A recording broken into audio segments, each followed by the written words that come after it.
मित्रों, जिला गुवाहाटी के खगीपुर नामक गांव में एक अहीर का लड़का रहता था जिसका नाम था मौजी। जैसा नाम था वैसा था भी मनमौजी वह। मेरे साथियों, वह गाय चराने का काम करता था। लोगों की गाय ले लेता और पैसों पर चराता था। मेरे भाइयों, जून का महीना था, तेज धूप थी। मौजी एक नदी के किनारे बैठकर पेड़ की छाया में गाय चरा रहा था। तभी उधर से एक पंडित गुजरे।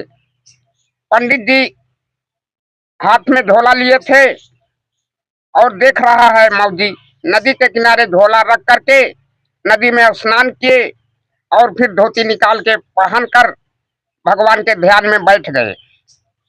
वह देख रहा है कि पंडित जी आंख मूंदे हुए हैं और अपना दोनों हाथों से कस के नाक बंद किए हुए हैं।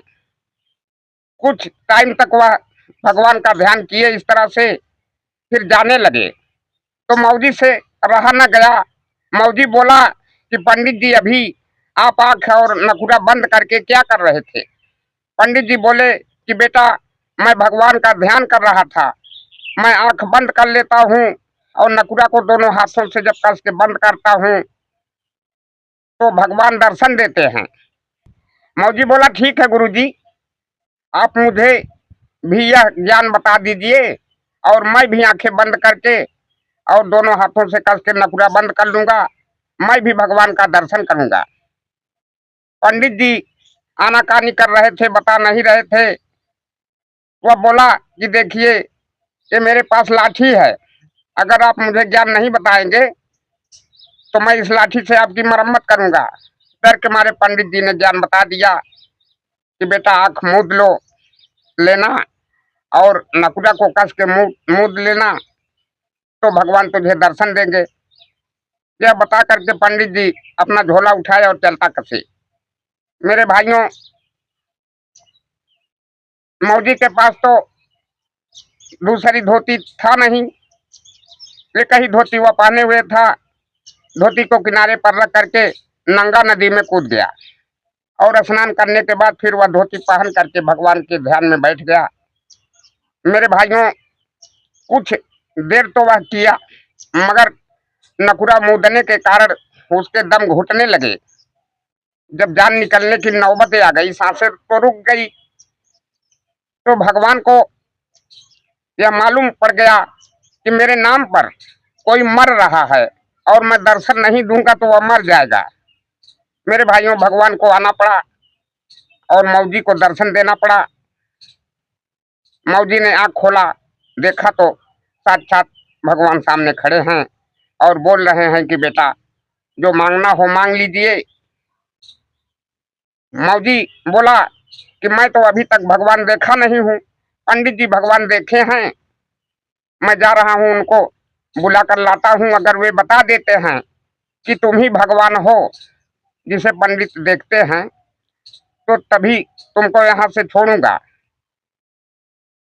भगवान बोले कि ठीक है बेटा, जाओ उस पंडित को बुला लाओ जिसको मैं दर्शन देता था। वह गया। 2 फर्लांग जाने के बाद पंडित जी मिल गए और कहा कि हे पंडित जी, आप चलिए अपने भगवान को देख लीजिए। मुझे दर्शन दिए हैं और मैं सोचा कि भाग जाएंगे कहीं, उनको कस के गाय वाली रस्सी से पेड़ में बांधा हूँ। पंडित जी आए, पहले तो आनाकानी आने में कर रहे थे, सोच रहे थे मैंने तो भगवान का दर्शन किया ही नहीं है अभी तक, यह कैसे भगवान का दर्शन कर लेगा।